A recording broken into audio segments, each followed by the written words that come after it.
Kamusta na mga kameds? May re-repair nga pala ako ngayong isang unit, Redmi Note 11. So ang issue nito yung battery niya, papalitan ko.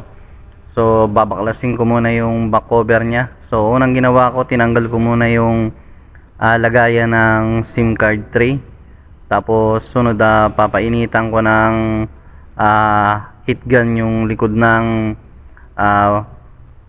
Redmi Note 11 para matanggal natin, kasi makapit yung pandikit nito pag hindi mo siya pinainitan.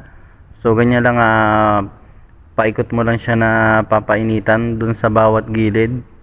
So dahan-dahan lang ang pag-ikot, tapos ganyan na sisiksikan ko lang siya ng manipis na plastic. Galing nga pala yun sa tempered glass.